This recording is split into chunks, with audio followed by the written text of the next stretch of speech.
O Ministério do Turismo, a TV Cultura, a CPFL e Bradesco estão juntos para levar mais cultura até você. Vê-se de cima o prédio da TV Cultura. Ele tem parede cinza e é rodeado de árvores. Padre Anchieta, Centro Paulista de Rádio e Televisão Educativas, mantenedora das rádios Cultura FM e Cultura Brasil e da TV Cultura de São Paulo. Bem-vindos à TV de premiados programas infanto-juvenis, Logo do Roda Viva e Jornal da Tarde. de entretenimento e informação. A TV que leva educação e cultura para a sua casa todos os dias. A nossa fundação opera também a TV Rá-Tim-Bum, canal infantil por assinatura, e os canais digitais de multiprogramação, TV Educação. Em azul, o logo da Univesp TV. Olá, eu sou Cris Maxud, apresentadora aqui da TV Cultura de São Paulo. Cris é branca, tem cabelos ruivos e usa uma máscara cobrindo nariz e boca. Na portaria, um segurança aponta um termômetro para o rosto de Cris. Convido agora a todos vocês para conhecer um pouco desse mundo mágico que é a nossa televisão. Sobre um fundo roxo e laranja, o logo da TV Cultura em branco. Cris caminha dentro do estacionamento cheio de carros. A fachada do prédio é pintada em verde. O logo da TV é de metal e fixado na parede. Este é o CMA, Centro de Memória Audiovisual, que guarda um pouco da história da nossa TV. O CNA é uma sala de paredes coloridas repleta de objetos e figurinos de programas da TV Cultura, como a Cobra Celeste do Castelo Rá-Tim-Bum e uma maquete da Vila Sésamo. Não fica só aqui. Uma série de fotografias de momentos da TV Cultura está disposta em uma mesa preta protegida por um vidro. O acervo de programas realizados ao longo de mais de 50 anos de história é organizado e catalogado pelo SEDOC. Imagens sequenciais de diversos programas da TV Cultura, como Cocoricó e Senhor Brasil. Quero ver quem percebe a diferença. A ceia de hoje é Michelangelo, muito bem! Vocês viram a Zack Zack por aí? Não, eu não vi, não. Você viu, Lilica? Não, Você viu, Ju? Preciso um gemido grego para começar esse programa.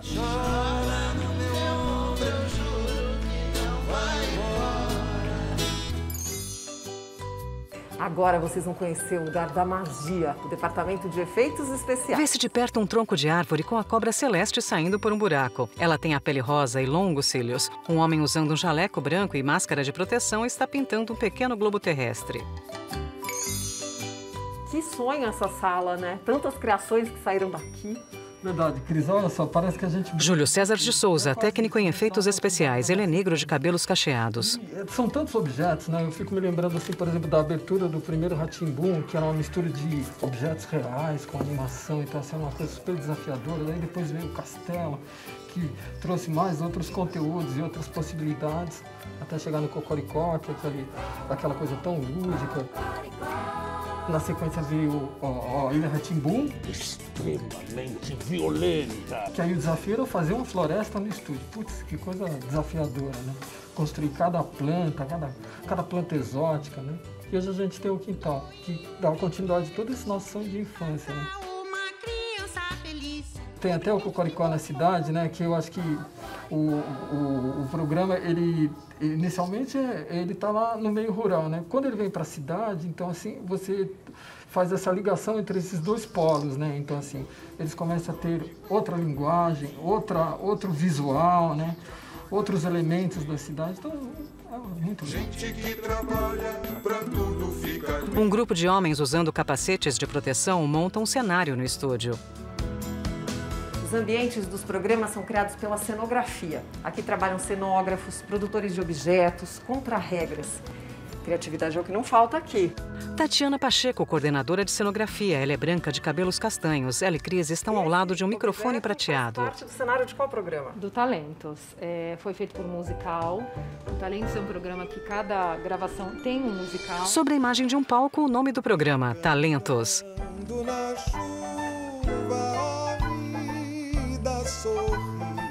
Fora o Talentos, que é um reality, temos jornalismo, que no jornalismo tem que ser um cenário mais sóbrio por conta de notícias.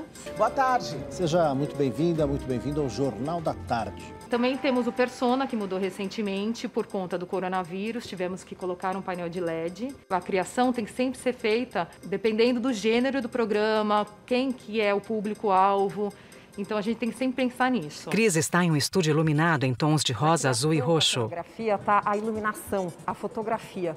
E esses profissionais fazem um trabalho que valoriza o cenário, como é o caso do programa Talentos, que revela artistas do teatro musical.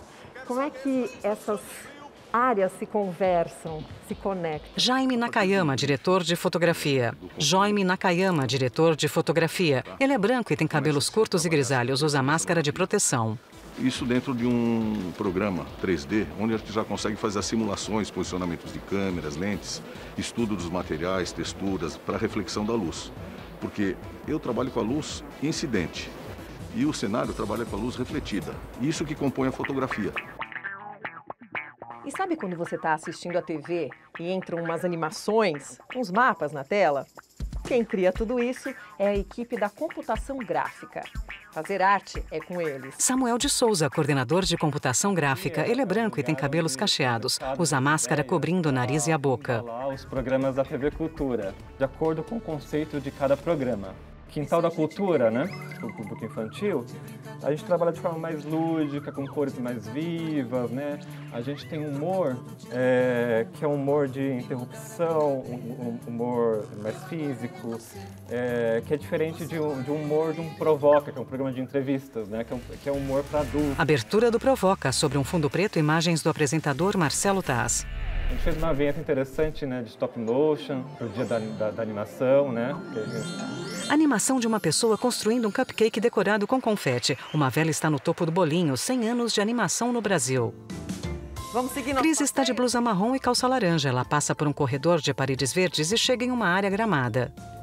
E no meio do caminho tem uma árvore. E essa árvore tem história. Casa da Hipácia do seriado Ilha Rá-Tim-Bum. A árvore está com o tronco cortado ao meio. Ela tem grandes raízes e é oca por dentro. Cris entra e olha para as paredes internas do tronco. Imagens do programa Ilha Rá-Tim-Bum. Hipácia está sentada dentro da árvore. Ela é branca, de cabelos pretos e lisos. Ela segura um tecido.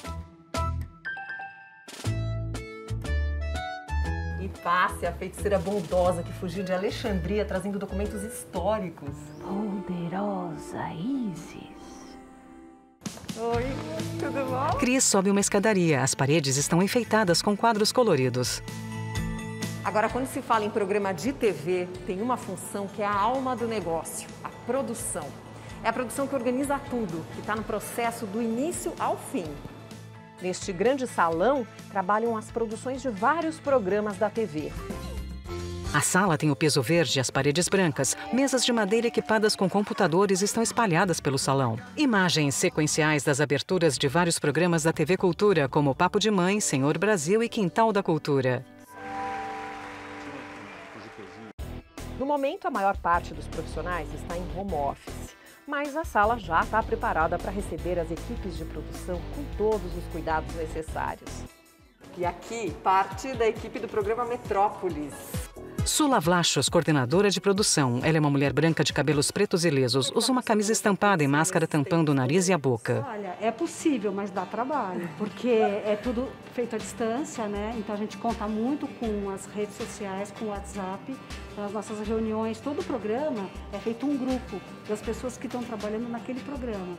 Esse vídeo não poderia ser realizado se não fosse a nossa produtora Gisele. Ela está por trás de tudo isso. Então você vai contar um pouquinho, primeiro sobre esse vídeo, a produção, e um pouco sobre o que é ser produtora. Gisele é branca, tem cabelos castanhos e cacheados presos para trás. Ela usa uma máscara de proteção azul. Eu tive que ficar via WhatsApp o tempo inteiro organizando a agenda de todo mundo, o horário que podia estar aqui ou que estaria aqui, e organizar toda uma OD, que é uma ordem de gravação, por dia, e fazendo também toda uma logística para a gente não ficar indo e voltando nos departamentos à toa. Coordenar um programa é entender tudo do programa.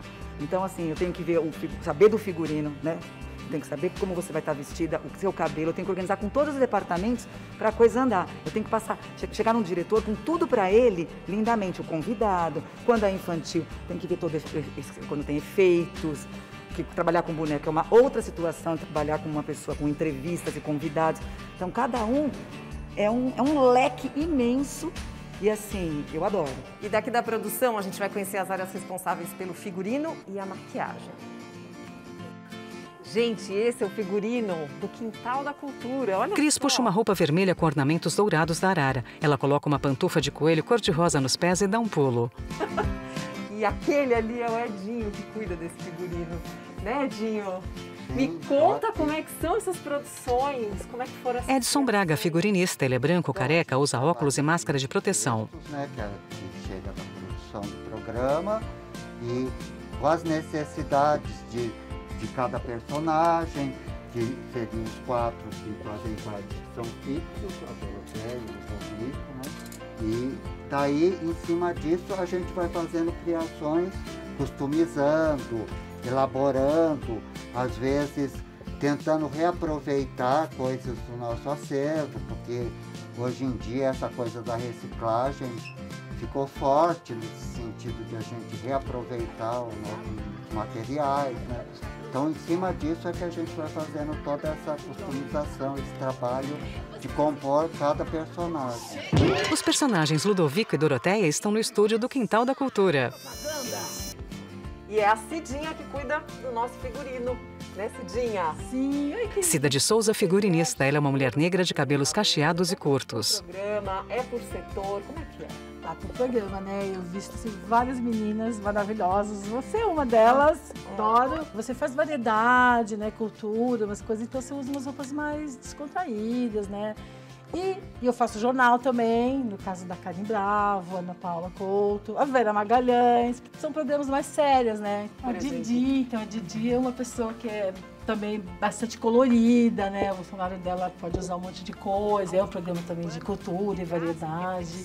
Muito atuais para o Brasil de hoje. E agora a gente vai dar uma espiadinha para ver quem está se maquiando. Cris caminha por um corredor e chega ao camarim de maquiagem.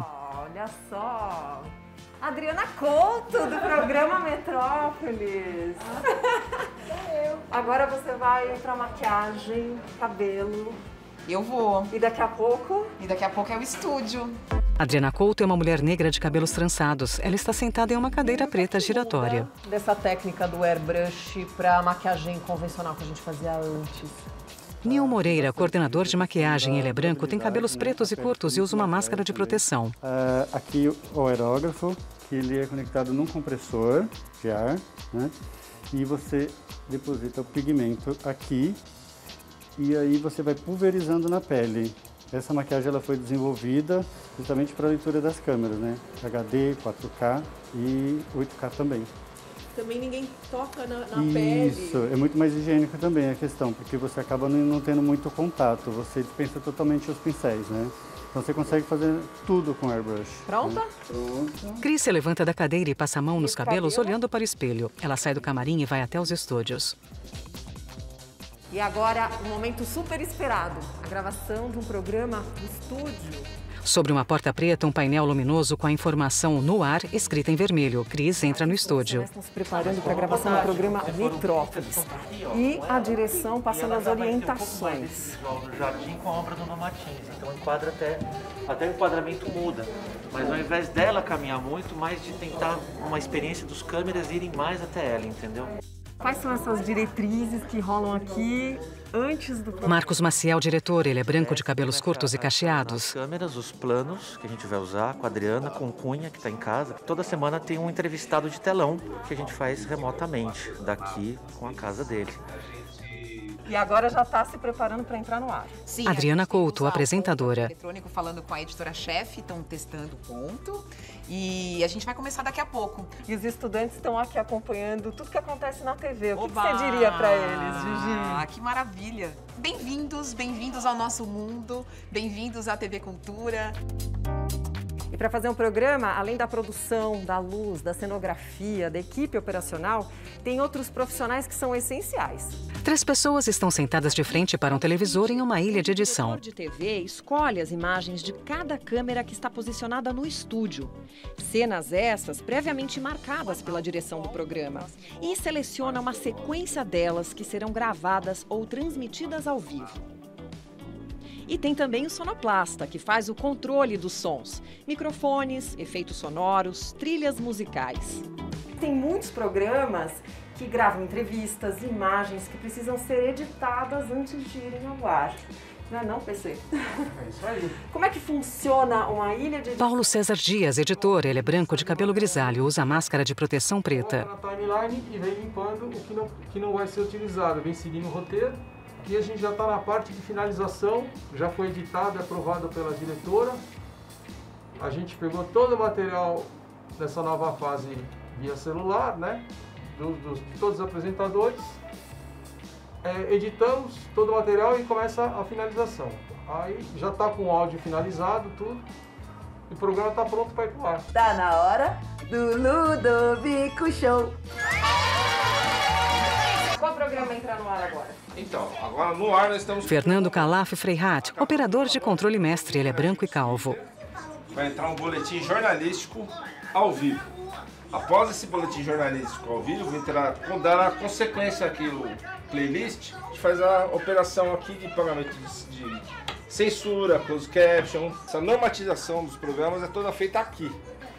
Bom, e quando a gente fala em TV Cultura, a gente fala em excelência de programação. E todo dia é definido um roteiro com esses programas todos que você vê aí da sua casa. E esse roteiro é executado aqui, da sala de controle mestre, não é isso? É isso. Agora, como é que funciona? Vocês têm o roteiro digital, mas também tem ele analógico. A programação é toda... Márcio Pauliello, coordenador de programação. Ele é branco e careca. Em cima deste roteiro, que nada mais ele é a programação que foi toda fechada e planejada pela direção. Aqui é o setor de exibição que faz a execução final desse roteiro. Então aqui é um espelho do que está automatizado.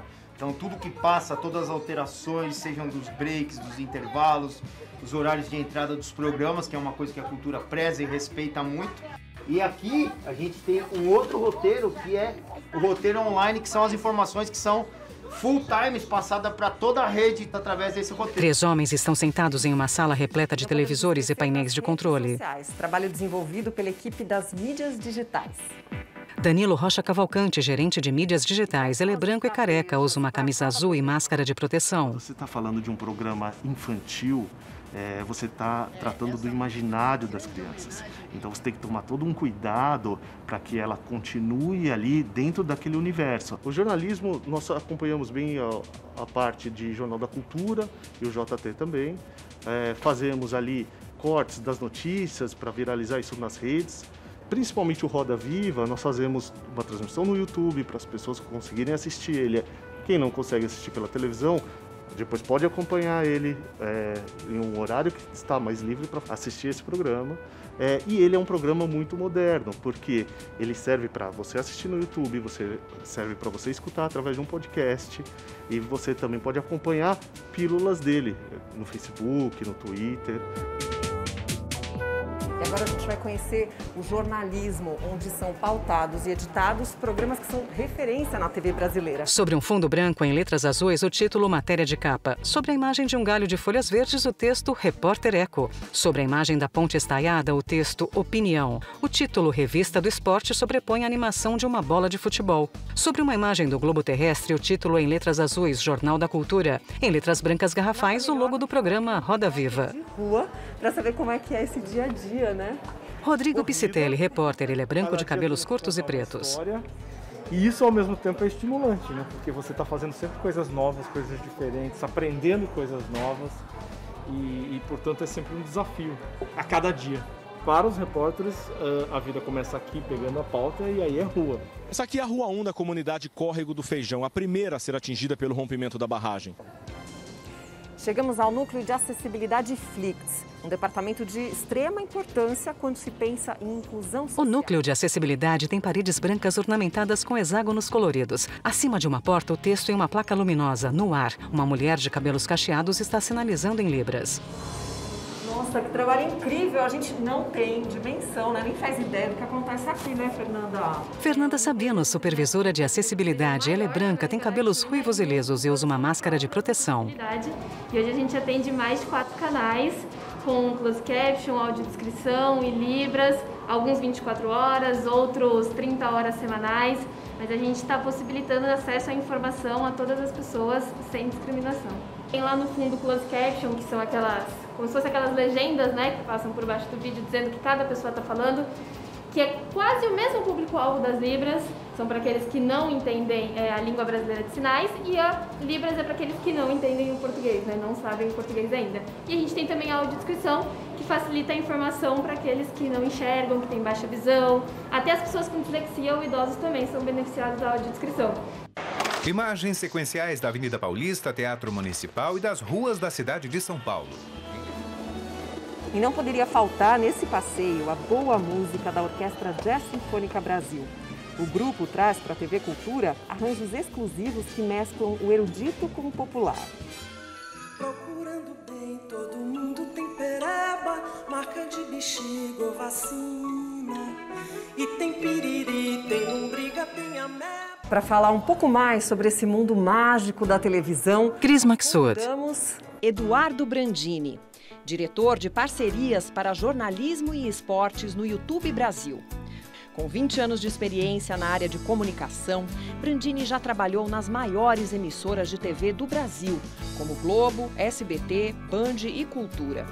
Também é professor na Faculdade de Comunicação da Fundação Armando Álvares Penteado, a FAAP. Com vocês, Eduardo Brandini. Em uma ligação por vídeo, Eduardo está diante de uma parede cinzenta. Ele é branco, de cabelo e bigode escuros e barba grisalha. Usa camiseta preta e fone de ouvido. Nesse momento que estamos passando, e é um prazer poder dividir aqui com vocês algumas ideias, alguns pensamentos e um pouquinho do meu histórico profissional, como vocês viram na introdução. Sou um apaixonado por televisão, desde de pequeno, não só por aquela caixinha, que um dia já foi caixa, hoje é um pouco mais fininho, companheiras de tantas as casas no Brasil. Existe mais televisão nas casas dos brasileiros do que geladeira, ou seja, é um aparelho que está presente na vida do brasileiro e que, mais do que aquela caixinha, do que ela serve, sempre me encantou também como é o que está por trás daquela caixinha, como é produzir aquele conteúdo. E acho que foi isso que me motivou bastante a escolher isso como carreira. E se a gente olhar há 20 anos, quando eu ainda estava na faculdade, eu ingressei na faculdade de Rádio e TV em 1999, para eu chegar até a faculdade, e acho que é o momento que muitos de vocês estão passando, são várias turbulências que passam pela cabeça, né? Qual é a decisão que eu vou tomar? Se eu tomar uma decisão errada, será que é isso que eu queria mesmo ou não? Se eu estaria perdendo um tempo de vida, etc. Eu vou tentar dividir com vocês um pouquinho o que me levou a escolher essa profissão e, com isso, a faculdade. Se a gente voltar a 20 anos, estou falando do ano de 1998, quando eu estava no último ano do ensino médio, as informações eram escassas. A internet, imagina, fazia só 3 anos que a gente tinha internet no Brasil. A internet chegou no Brasil em 95. A internet ainda era bem difícil, eu acessava muito pouco a internet era cara. E o acesso dela também era difícil, a própria velocidade de navegação. Então, para você se informar, vídeos não existiam, né? Para você se informar, era muito mais nas ações que a própria escola fazia, que os colégios faziam, ou do boca a boca, né, dos seus familiares, da sua rede de amigos. Na minha família, no meu hall de amigos, eu não tenho ninguém, nunca tive ninguém que trabalhou em televisão, a não ser uma prima minha que acabou se casando com um repórter cinematográfico, o qual me ajudou bastante a entender um pouquinho mais sobre esse meio. Mas, de novo, era basicamente a minha única fonte de informação, tanto que eu queria trabalhar com alguma coisa de televisão e não sabia muito bem. Me via na cabeça o que eu ouvia na televisão, no rádio, nos jornais, que é a profissão de publicitário, né? Imaginava que fazer aquelas propagandas era o que eu queria, então sempre comecei a pensar que eu quero fazer publicidade ou fazer jornalismo, né? Que eram aquelas duas formações mais clássicas. Até que eu descobri então o curso de rádio e televisão. Se você é aluno, se você que é formado em rádio e TV, como eu, você se torna o que a gente chama de um radialista, não por causa do rádio em si, mas da forma com que, essencialmente, rádio e televisão são transmitidos por antenas no ar, né? Por radiodifusão. É por isso que eu e tantos colegas que estão gravando esse vídeo, tantos colegas que trabalham na Fundação Padre Anchieta, que estão levando esse conteúdo para vocês, somos radialistas. E esse fator de decisão começou a mover um pouco mais quando eu comecei a entender como funcionava essa profissão, como eram os cursos. Então, para começar logo de cara e me debruçar um pouquinho sobre a minha trajetória, se você está com dúvida, seja fazer rádio e televisão, comunicação, odontologia, se você tiver a oportunidade, eu sei que nós estamos passando por uma fase um pouco mais delicada para você sair, mas isso fica para a vida, até porque talvez a gente esteja falando aqui com alunos que estejam iniciando a jornada do ensino médio e espero que em algum tempo a gente vai sair dessa situação que estamos. Vá visitar as faculdades. Muitas faculdades têm o campus aberto, tem um professor para receber, um reitor para receber, um coordenador para receber, até para você saber se aquele ambiente é o ambiente que você gosta, se aquele laboratório de química é o que faz brilhar seus olhos, se você quiser fazer ciência de alguma coisa, se você quiser fazer engenharia química de outra, como para mim abriu os olhos quando eu fui visitar algumas faculdades, quando eu fiz faculdade de rádio e TV, existiam basicamente 4 ou 5 faculdades apenas, né, desta formação em São Paulo, então era bem restrito, mas aquilo me encheu os olhos, chegar na faculdade, entender que era aquilo que eu ia ensinar, que aquilo que eu ia aprender, aquilo que eu ia... aqueles meus 4 anos era naquele ambiente que eu ia passar, as possibilidades de produzir coisas nos estúdios de rádio e televisão, abrir os meus olhos para tal, e foi aí que eu me ingressei. De 99 a 2002, eu cursei o curso de rádio e televisão na FAAP, o qual eu sou formado, e hoje tenho a felicidade de também ser professor nessa mesma faculdade, né? Imagina, hoje os meus colegas professores também foram os meus ex-professores no passado, e eu tenho muita alegria hoje de poder compartilhar com os alunos, muito parecidos com vocês, né, numa idade que acaba de entrar na faculdade, os anseios, até a incerteza que você pode ter no primeiro ano de faculdade, se é aquilo ou aquilo que você escolheu está certo ou errado, muito mais do que ensinar as disciplinas que eu dou, também um pouco desse guia nos primeiros dias de faculdade.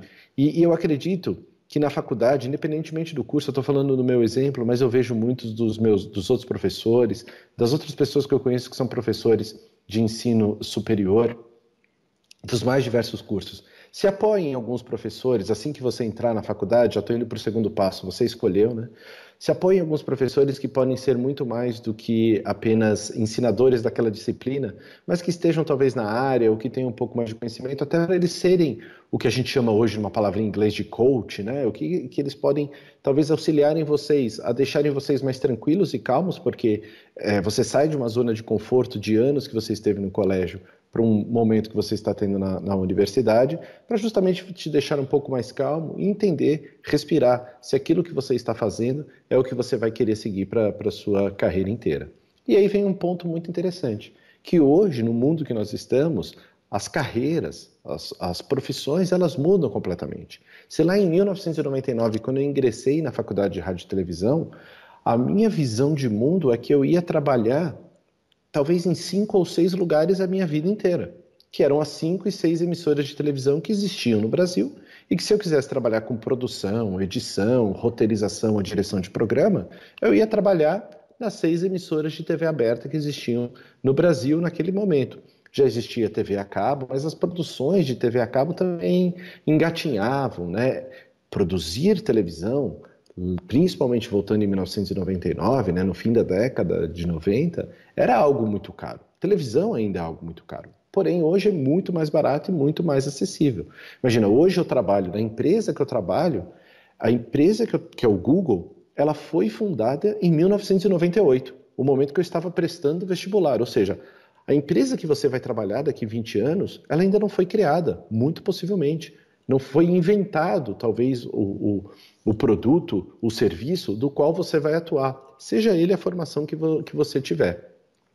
Só para dar um pouco de clareza como o mundo muda e como também a gente tem que se adaptar. Se você acha que talvez aquilo que você esteja fazendo na faculdade ou aquele curso que está na sua mente que você escolheu, pensa que muita coisa vai mudar. Como eu falei agora, quando eu tomei minha decisão de fazer esse curso, eu imaginava trabalhar em apenas 7 lugares. Hoje existe um vasto mundo, porque a acessibilidade, todos vocês que estão me vendo agora também são produtores de conteúdo. Se você produz um vídeo, edita um videozinho para mandar por WhatsApp, para postar numa rede social, você usou técnicas, efeitos que nem as emissoras de TV tinham há 20 anos, né? A acessibilidade ou a entrada para produzir esse tipo de conteúdo mudou muito.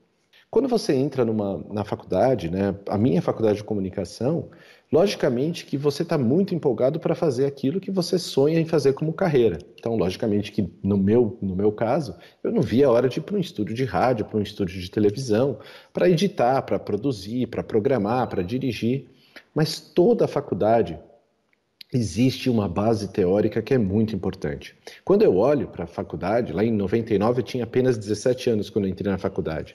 Eu tive cursos, eu tive disciplinas das quais hoje eu entendo que com 17 anos eu não tinha maturidade para entender, para discutir sobre filosofia, sobre psicologia, etc. Para mim tudo aquilo era muito doido. Tanto que hoje eu até brinco com os meus professores, que são meus pares hoje, assim, poxa, eu gostaria de ter a sua aula hoje, porque hoje eu me sinto maduro para aprender. Então, esse é um outro ponto que eu queria trazer. Nessa minha jornada profissional, na faculdade, você talvez vai ter disciplinas dos quais você não vai entender por que você está fazendo aquilo. Igual, muita gente fala assim, por que eu estou aprendendo matemática aqui no colégio se eu quero ser alguma coisa de humanas específico? Cara, tudo faz algum tipo de sentido, né? Em televisão se usa muito matemática, por exemplo, né? Para você editar, acertar programa, editar o tempo, etc.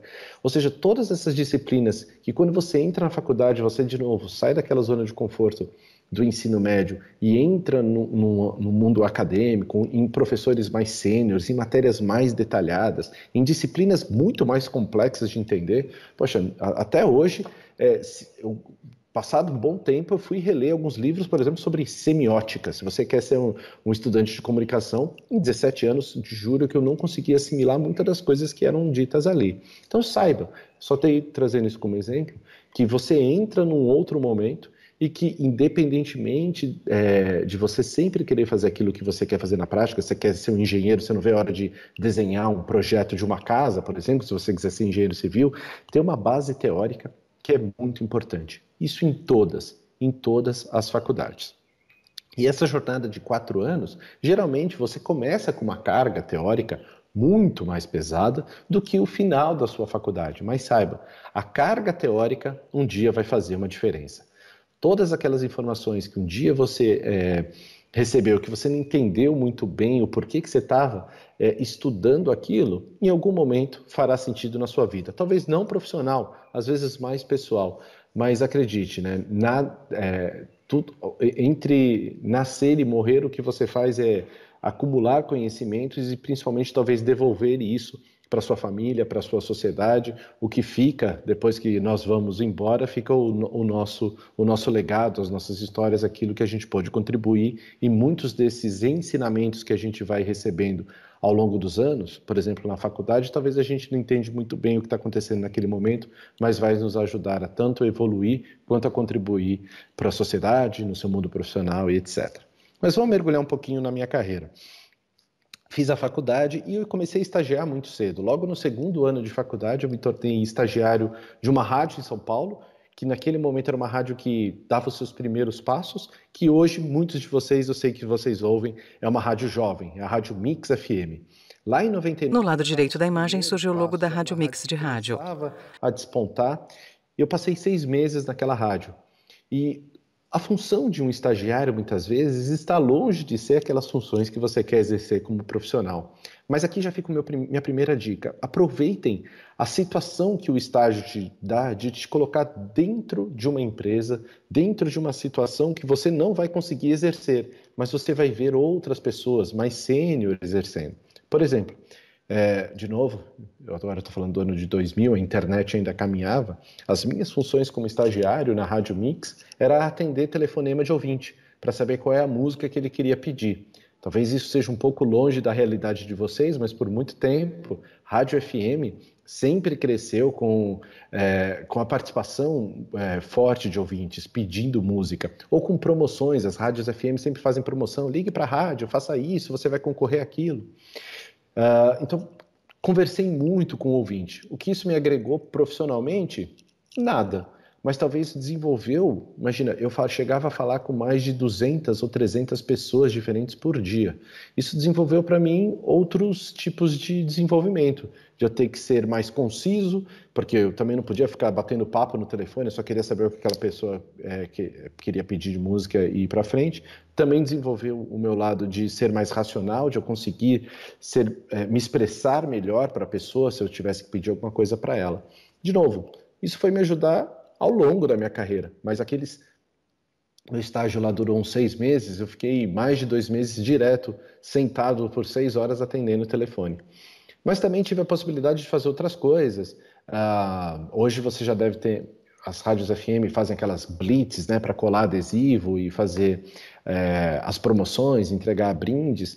Tudo bem, é um trabalho um pouco mais chato, um pouco mais braçal, mas você está começando a entender talvez como é uma ação de marketing da rádio, como é que ela se relaciona com o ouvinte, principalmente com a rádio.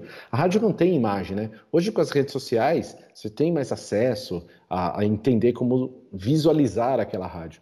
Mas a necessidade de uma rádio poder também estar em outros lugares. Comecei a aprender um pouco mais de marketing e também comecei a ter acesso a outras possibilidades de ver um show acontecendo. A rádio fazia muita promoção de show, muita produção de programa. Então eu aproveitava aquelas 6, 7 horas do meu estágio que eu estava dentro de uma emissora para bater na porta lá do cara que estava editando. Eu falei, posso ficar aqui quietinho aqui do lado, só de ver como era o dia a dia de um locutor, como era o dia a dia de um sonoplasta, começar a entender, poxa, isso aqui eu gosto, isso aqui eu não quero fazer, não quero estar aqui fazendo a sonoplastia, mas eu quero produzir aquilo. Então é assim que o cara conduz um tipo de conteúdo. Então foi muito interessante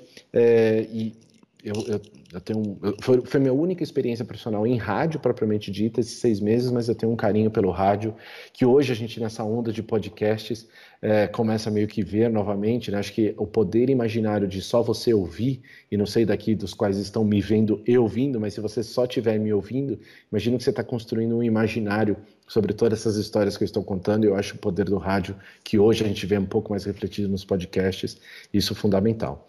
Logo depois, eu tive a oportunidade de concorrer a uma vaga de estágio e tive o meu primeiro passo em televisão. Passei a ser estagiário do SBT.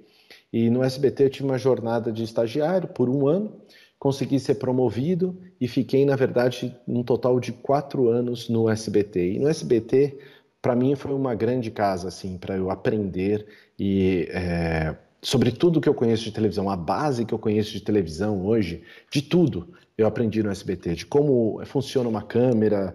A faculdade te dá muita base, mas você viver isso na realidade dentro de um estúdio no dia a dia foi muito legal. O SBT é uma casa muito legal, com profissionais muito interessantes e que também contribuem muito para a formação de jovens, como eu era naquela época, futuros profissionais. Eu entrei como estagiário num programa que naquela época, lá em 2001, né, voltei agora em 2001, naquela época era um programa que batia audiência na Globo, era líder de audiências, eu fui estagiário do programa do Ratinho. Vence fotografias do apresentador Ratinho. Ele é branco, de cabelos escuros, curtos e penteados para cima e bigode escuro. Usa óculos de grau e terno. De DNA que você já deve ter assistido ou ouvido falar alguma vez no programa do Ratinho. Minha função como estagiário, estudante de rádio e TV, você o grande diretor? Não. Minha função, num mundo que ainda não existia internet, eram as pessoas basicamente se cadastravam com seus problemas, com os seus problemas como os de DNA, muitas vezes as mães com problemas para que o pai não reconhecia o filho e com isso não tinha acesso à pensão ou pelo menos uma ajuda na criação do filho. A minha função era literalmente pegar um carro, sair do SBT, que fica em Osasco, aqui em São Paulo, caminhar até a porta dessa pessoa em 2001, num ano que GPS era algo que não existia, então conheço São Paulo na palma da minha mão, porque enquanto o motorista dirigia, era eu e o motorista apenas, num carro todo escrito de SBT, a gente tentava encontrar aqueles endereços. chegava na porta da casa da pessoa e contava, né? Esses são os poucos dos bastidores que você acompanha hoje no programa do Ratinho, que são os moldes até hoje. Falava que eu era um cara da produção do programa e que a ex-esposa dele, estava denunciando ele por não pagar pensão e que ele precisava então ir hoje, era meio que um tratamento de choque. Eu chegava na casa da pessoa por volta das 4 ou 5 da tarde, eu tinha sem oferta de dinheiro, tudo que você vê acontecendo de lá, que muita gente fala, é marmelada, olha, eu digo que não é, porque a nossa função era, dos 5 estagiários que faziam parte dessa equipe, era justamente convencer a pessoa a ir pro estúdio, e naquele mesmo dia nós levávamos ela no carro e às 8h30 da noite, que era o programa naquela época, ele já estava ao vivo com aquele caso de DNA que vocês conhecem muito bem. O que eu aprendi profissionalmente com isso? Poxa, você está sendo formado como diretor, aí você vai fazer um programa do Ratinho, que é convencer um cara a ir no palco, né, brigar lá com os casos de DNA. Cara, aprendi muito, primeiro, como é que eu consigo planejar tempo, porque hoje produção de televisão você precisa planejar tempo, eu vou sair daqui, vou até minha locação, vou voltar.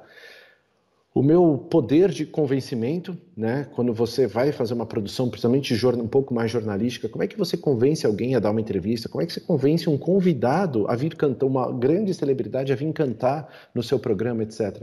Na verdade, acabou me ajudando, eu naquela época com 18 para 19 anos, a desenvolver técnicas de convencimento, de conversas, etc. E, de novo, eu estava dentro de uma emissora de televisão, naquela época a segunda maior emissora de televisão no Brasil.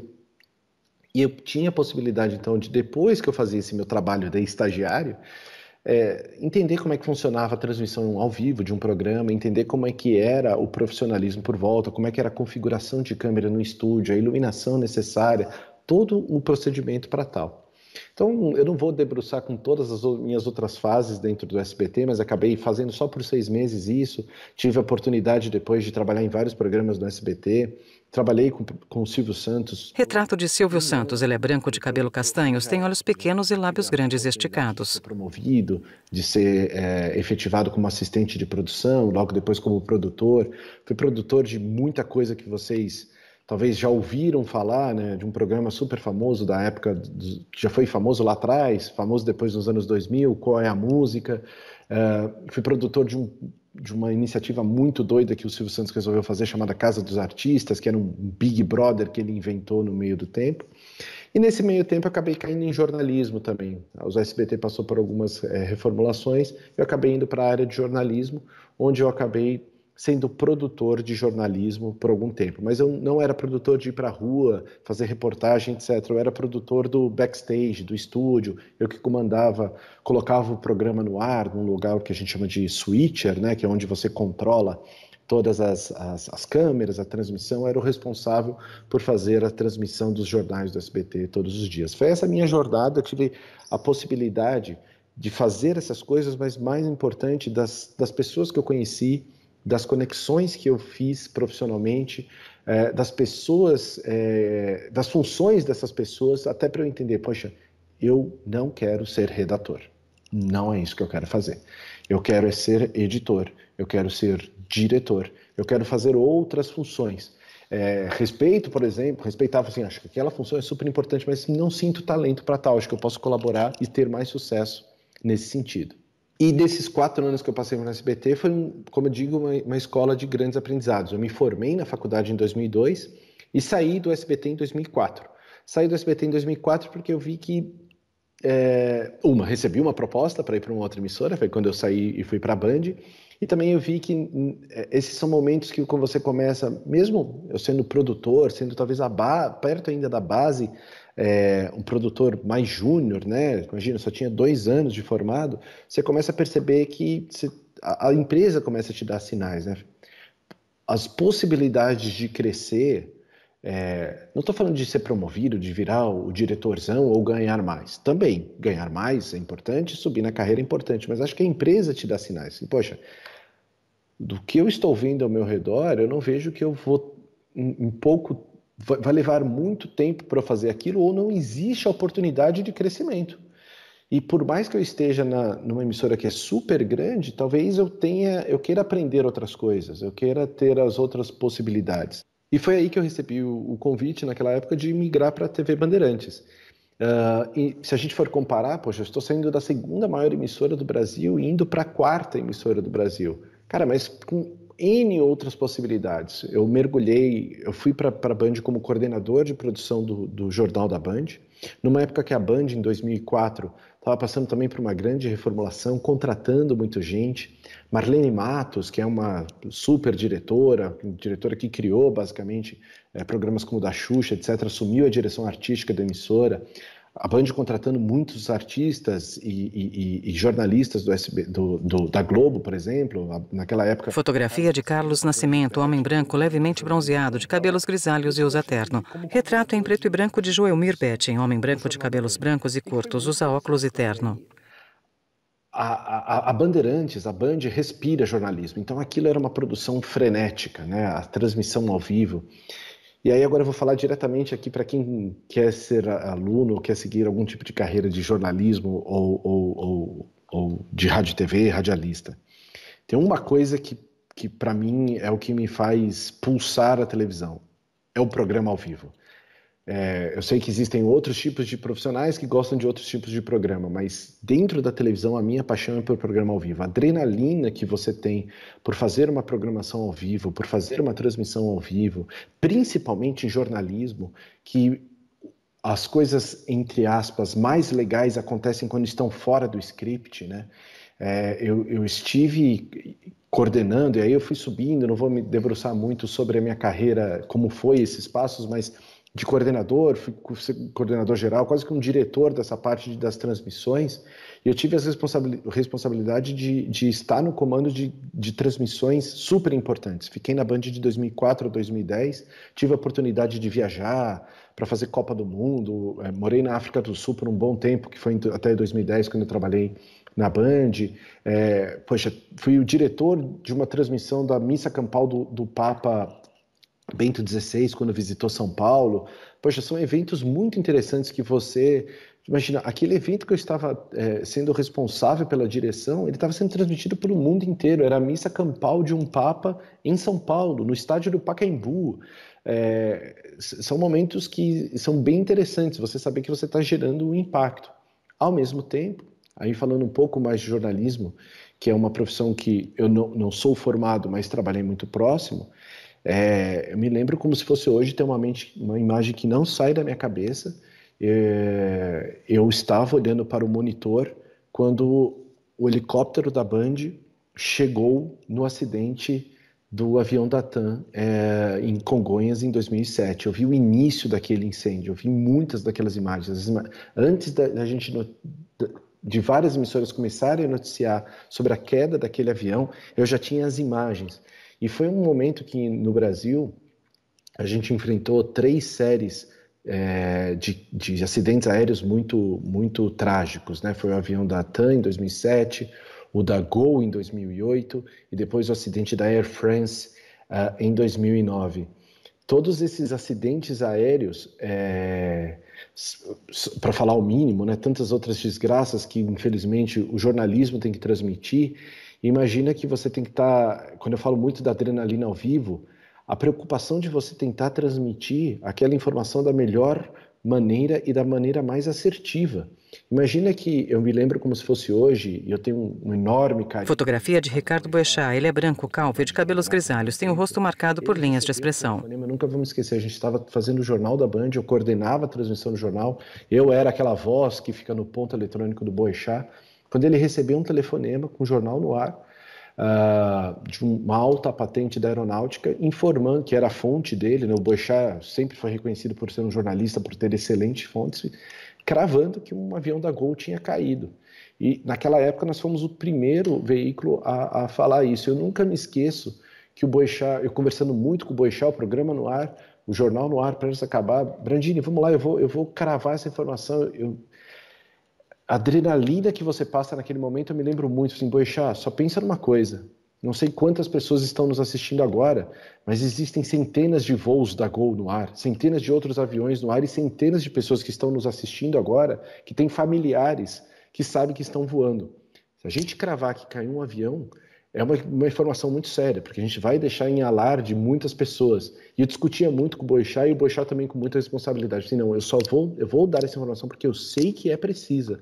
Porque, pô, você falar que um avião caiu, cara, eu me lembro que quando o avião da TAM, por exemplo, caiu e eu coloquei o plantão no ar, a minha primeira reação, a gente ainda vivia no mundo sem WhatsApp, mas com celular, foi ligar para o meu melhor amigo, um cara que eu considero meu irmão, porque ele morava em Porto Alegre e eu sabia que aquele dia ele ia voltar para São Paulo. E o avião que caiu era um avião da TAM e fazia a rota Porto Alegre-São Paulo.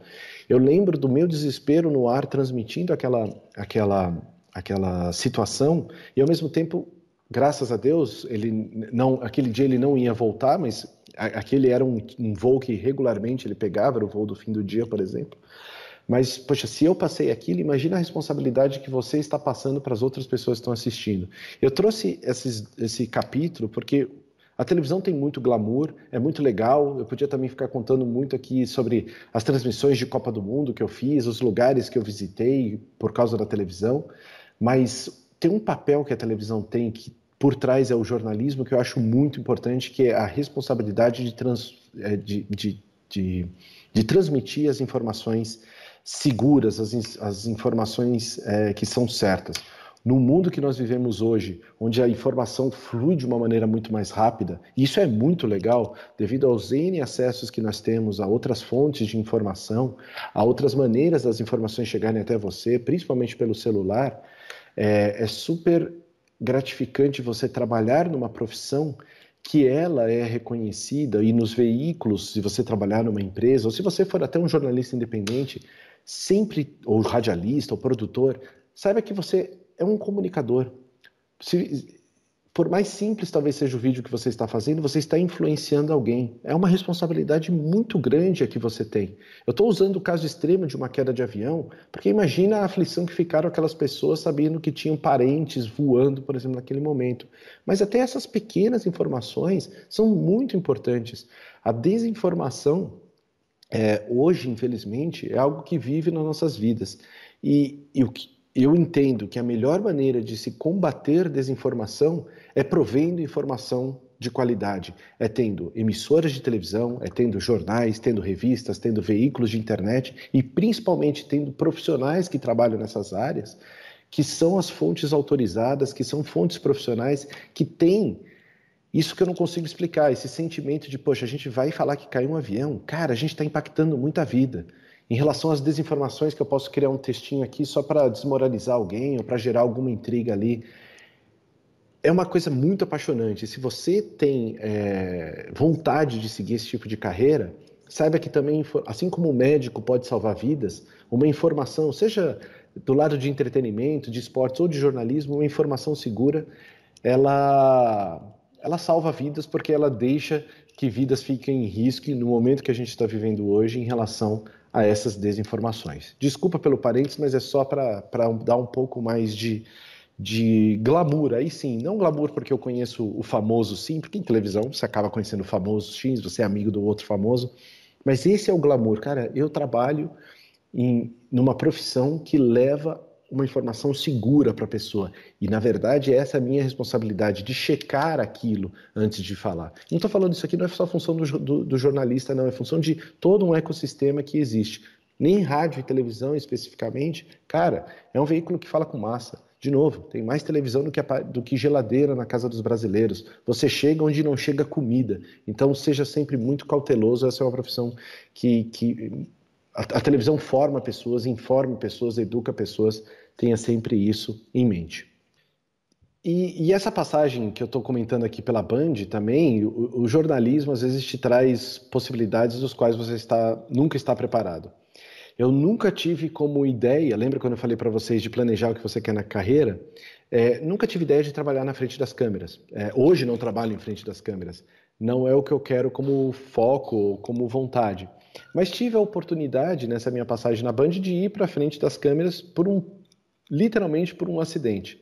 A apresentadora da previsão do tempo naquela época do Jornal da Band sofreu um acidente grave de carro e não tinha quem substituísse ela. porque não tinha outro apresentador. Naquela época eu ajudei na implementação do quadro do tempo, né? As integrações que você já deve ter visto na televisão, do mapa aparecer com a nuvem, etc.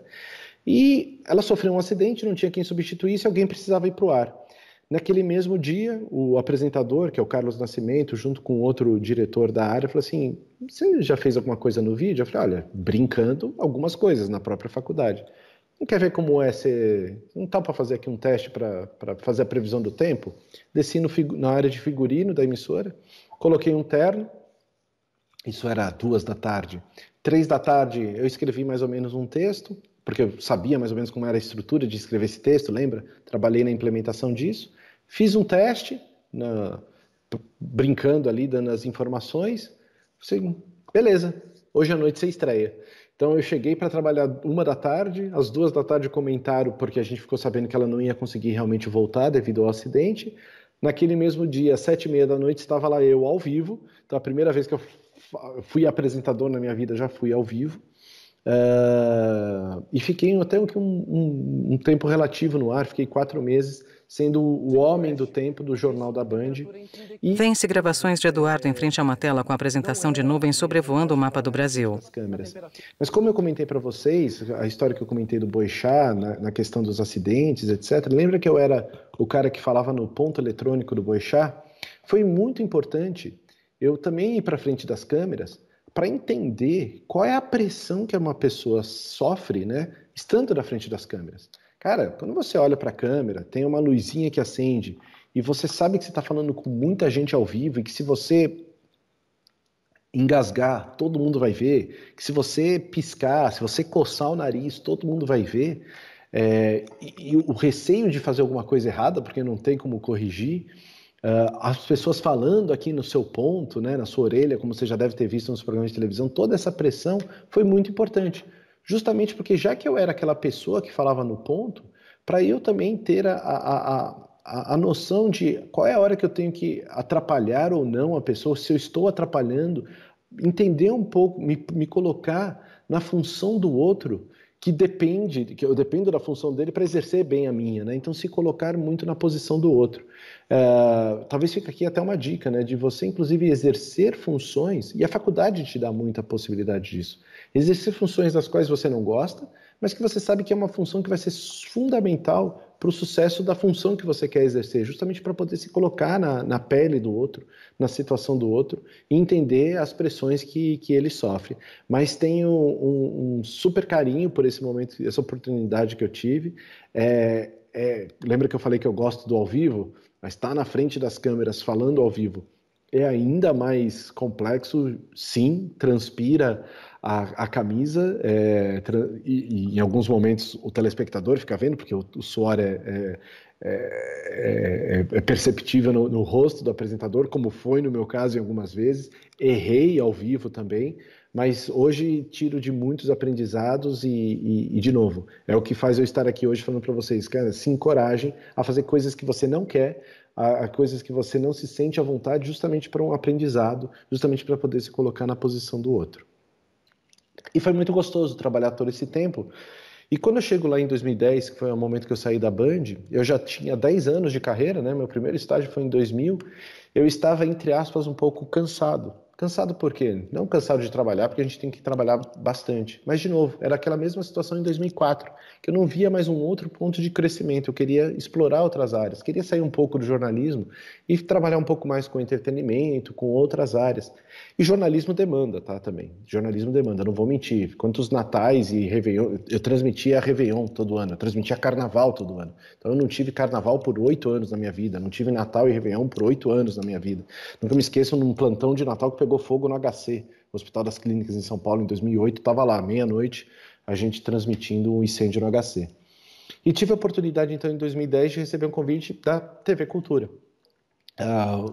O meu ex-chefe da Band tinha migrado para a TV Cultura e me convidou para assumir uma outra área. Ele sabia um pouquinho que, antes de ser jornalista, eu era radialista e gostava de trabalhar com outras áreas em televisão, e fui para a TV Cultura justamente para desenvolver aquilo que eu sempre acreditei que era, naquele momento, já começava a caminhar cada vez mais essa conversão entre internet e televisão. Passados 10 anos, né, hoje é uma realidade. O meu primeiro passo na cultura foi exatamente criar uma distribuição, né, pela internet, né? A Rádio e Televisão Cultura sempre foi reconhecida por ser por excelência de conteúdo infantil, jornalístico, educativo, mas precisava começar a se estruturar para um segundo passo que a televisão ia dar. Naquela época a TV completava 60 anos, a gente está completando 70 agora, a TV cada vez mais próximo de um outro mundo de distribuição. E, de novo, TV e internet, a internet nunca vai acabar com a TV, mas a TV precisou se reinventar para ter outras maneiras de se distribuir e fico muito feliz de ter contribuído com isso. Acabei assumindo outras áreas na própria TV Cultura, de programação, que é uma parte super gratificante de você pensar como que vai ser a grade daquela emissora, né? Que, como vai ser o menu do meu restaurante? O que eu vou servir para as pessoas, sabendo que o meu restaurante também é uma fonte de credibilidade, né? Se você vai para aquele restaurante porque você gosta daquilo, as pessoas vêm para a emissora porque esperam esse tipo de conteúdo. E você também começa a ir crescendo um pouco mais na minha carreira, tendo que administrar algumas coisas. Geralmente não dá para fazer tudo o que você precisa, porque suas fontes, de novo, fazer televisão hoje está cada vez mais barato, principalmente quando você pensa em equipamento. Mas a complexidade de produção continua tão grande quanto, é muito custoso. Então, fazer esses balanços, né, foi quando eu comecei a ter um passo na minha carreira um pouco mais executiva, saindo cada vez mais do estúdio, do front, né, da produção em si, e tendo uma visão um pouco mais gerencial, justamente para facilitar que essas produções possam existir. Passei 3 anos na TV Cultura, tive a oportunidade de trabalhar com excelentes profissionais, aqueles mesmos professores, muitos professores meus da faculdade eu reencontrei na Cultura. A Cultura é um celeiro também de professores. Foi um momento muito prazeroso de também conhecer um outro conteúdo, né? As emissoras que eu tinha passado eram entretenimento na veia, jornalismo na veia. Eu vim para uma outra emissora que tinha na veia a função educativa e principalmente de formação de crianças, etc., com toda a produção, a qualidade de produção infantil que tem. Na TV Cultura também foi onde eu tive a oportunidade de ter um salto importante na minha carreira um pouco mais executiva. Nesses meus 3 anos, o meu último ano, eu tive a possibilidade de comandar grande parte da estrutura da Fundação Padre Anchieta. Com a saída do então vice-presidente, naquela época eu assumi a vice-presidência de conteúdo da Fundação Padre Anchieta, e de 2012 a 2013 comecei a preparar, né, a estrutura de conteúdo justamente visando, no momento que os concorrentes da TV Cultura não eram só mais as outras 5 emissoras, mas cada vez mais um fluxo de crianças que não assistiam mais TV, elas já tinham outros dispositivos, outras maneiras de consumir conteúdo, ou a parte educativa que cada vez mais caminhou para a internet. Como é que a gente reposicionaria a Fundação Padre Anchieta, os canais de rádio e televisão para esse novo mundo? E acho que foi um momento muito interessante. Saindo da TV Cultura em 2013, quando eu recebi o convite para ir para a TV Globo. E na TV Globo vivi ali entre 2013 e 2015, 2 anos da minha carreira, trabalhando em uma área de televisão que eu nunca tinha trabalhado. De novo, acho que, como eu falei para vocês, sempre testar a saída de uma área de conforto é sempre um momento que te estimula na sua profissão. É muito difícil, é uma mudança, eu peço para vocês procurarem isso no Google, né? Você sempre vai viver a síndrome do impostor. Coloque no Google síndrome do impostor. É quando você... Vê-se a interface do site Google. A frase síndrome do impostor é digitada na barra de pesquisa e a página é redirecionada para os resultados da busca. Fazer, mas você fica com essa síndrome. Pô, será que eu sou bom mesmo? Será que o que eu estou fazendo aqui é interessante ou não? Eu vou dar conta do recado? Então, mas que também te tira da zona de conforto e que coloca você em outros desafios. Acho que para todos os profissionais, tá? Para qualquer linha de profissional, você seja médico, né? Você estava fazendo uma especialização numa área e quis migrar para outra, acho que é sempre estimulante na carreira profissional de alguém. E foi onde na Globo, então, eu fui cuidar da área de comunicação, da área de marca da emissora, da área de marca da empresa, cuidando de toda a estratégia de relacionamento da Globo com a cidade de São Paulo, e depois com com as outras afiliadas da Globo, né? A televisão geralmente tem as suas afiliadas, eu era responsável por 4 locais da relação da Globo com os telespectadores. Não em relação à grade de programação, não é essa parte de produção de conteúdo, mas muito mais de qual é a percepção que ela tem, com o que ela entende, entender um pouco mais também sobre e reportar para dentro da empresa o que os telespectadores estão achando, não só da qualidade de programação, mas em relação à marca, quais são os passos, muitos eventos para isso. Foi uma área muito interessante porque em tudo na vida, né, você tem uma relação com uma marca, com uma empresa e aquilo que ela te entrega. Então, se hoje você usa uma marca de um tênis, que você tem alguma relação até afetiva com aquela marca, se você compra um carro daquela marca, porque você gosta de alguma coisa, você usa até quando você gosta de consumir uma música de uma banda, porque você tem uma relação com aquela marca daquela banda. E dentro de uma empresa é muito importante você ter esse tipo de relacionamento, que é o que hoje a gente poderia chamar um pouco mais do marketing, da parte de comunicação, uma parte um pouco mais de estratégia, mas de novo, os conhecimentos que eu agreguei, né, em 2013, naqueles então 13 anos da minha carreira, foram muito importantes para eu sentar naquela cadeira, que poderiam me tirar de uma zona de conforto, de certa forma, às vezes trazer sempre o que eu pedi para vocês pesquisarem como síndrome do impostor, mas que vão agregando conhecimentos para vocês. E fiquei muito feliz, né? Porque, imagina, com 13 anos de carreira, eu já tinha passado por 4 das 5 principais emissoras do Brasil. E nesse período, o que eu levei de cada uma dessas emissoras, até saindo da Globo em 2015, foram os relacionamentos que eu deixei lá. Os relacionamentos que eu deixei com todo mundo dessas emissoras. Com o alto diretor, com o diretor-geral, o presidente, o CEO, com outras pessoas que ocupam até cargos mais da base da produção, do estagiário, do assistente de produção, das pessoas que estão mais na base de produção. E eu tenho muito carinho quando eu volto nessas empresas, e eu vou falar um pouquinho porque que eu volto com certa frequência nessas empresas hoje, dos mais diversos níveis, das mais diversas áreas, sempre gostarem da minha presença de lá e ter algum tipo de relacionamento.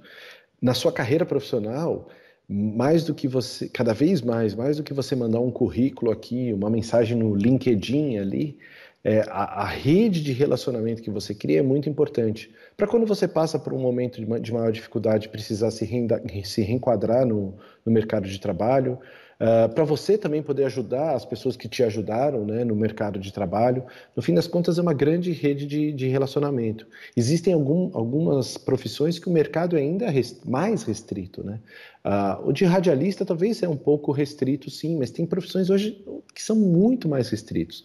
E, na verdade, mais do que você ser um bom profissional naquelas qualificações que você precisa para executar a sua função, é muito importante que você seja um bom profissional como pessoa, sobre relacionamento, porque isso leva em conta, né? Hoje, cada vez mais, as pessoas dependem que você faça mais funções e faça mais funções com outras áreas. Não adianta só eu ser muito bom nisso se eu não sei me relacionar bem com uma outra área que vai me ajudar. Cada vez mais no mundo integrado que a gente vive hoje, essa função interpessoal é muito importante.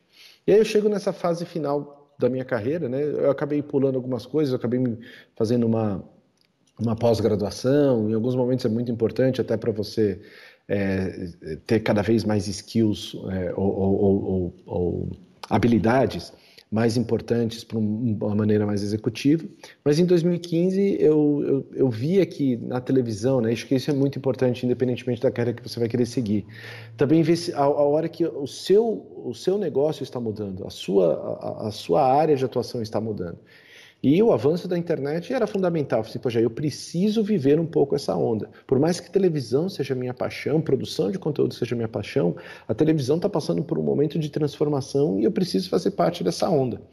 Logicamente, fui construindo alguns outros tipos de relacionamento, visando essa missão. Acho que é muito importante você ter sempre uma missão, né? Onde eu quero estar daqui 5, onde eu quero estar daqui 10, onde eu quero estar daqui 20 anos, para você seguir, porque em algum momento, de certa forma, a sua vida passa a ser guiada por essas metas que você põe na sua cabeça. E o que aconteceu foi um pouco de resultado disso. Eu estava na Globo e recebi o convite de ir para o time do YouTube no Brasil, onde estou então há pouco mais de 5 anos.